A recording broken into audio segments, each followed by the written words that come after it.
नमस्कार. राष्ट्रप्रथम संकल्प देशहिताचा या यूट्यूब चॅनलमध्ये सर्वांचं मनापासून स्वागत. 4 दिवसांपूर्वी ATS या दहशतवादी विरोधी पथकानं केलेल्या छापेमारीमध्ये अनेक गोष्टी समोर आल्यात. ज्या शहरांमध्ये हिंदू मुस्लिम यांच्यामध्ये तेढ निर्माण झाली आहे किंवा दंगलीची पार्श्वभूमी ज्या शहराला आहे त्या शहरातील मुस्लिम तरुणांना गळाशी लावण्याचं काम दहशतवादी संघटना करत असल्याची धक्कादायक बाब उघडकीस आली आहे. यामध्ये चिंतेची बाब अशी आहे की अतिउच्च शिक्षित तरुणांचा मोठा सहभाग यामध्ये असल्याचं निदर्शनास आलंय. ज्या शहरांमध्ये प्रखर हिंदुत्ववादी भूमिका मांडली जात असेल त्या ठिकाणच्या मुस्लिम तरुणांना कट्टरतावादाकडे वळवण्यासाठी त्यांचं ब्रेनवॉश केलं जात असून त्यांना त्या माध्यमातून केरळ आणि पश्चिम बंगाल येथे छावण्यांमध्ये पाठवलं जात असल्याचंही उघड झालंय. यवतमाळ येथे 14 तर अहिल्यानगर येथे 7 ठिकाणी ATSनं छापेमारी केली होती.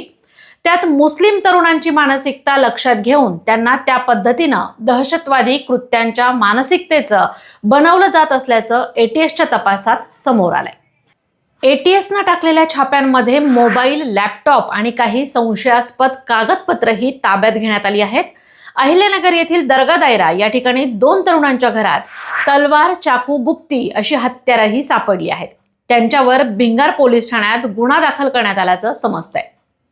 गेल्या वर्षी ऑक्टोबरमध्ये पुण्यातील कोंढव्यातही ATSनं टाकलेल्या छाप्यात पेशानं डॉक्टर असलेल्या एका व्यक्तीला अटक करण्यात आली होती. तसेच भिवंडी येथेही डिसेंबरमध्ये टेरर फंडिंगच्या बाबतीतील आक्षेपार्ह कागदपत्र जप्त करण्यात आली होती.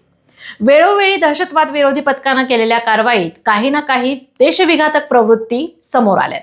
देशात, राज्यात आणि एकूणच सगळ्याच ठिकाणी सामाजिक सलोखा बिघडवण्याचं काम याद्वारे होतंय.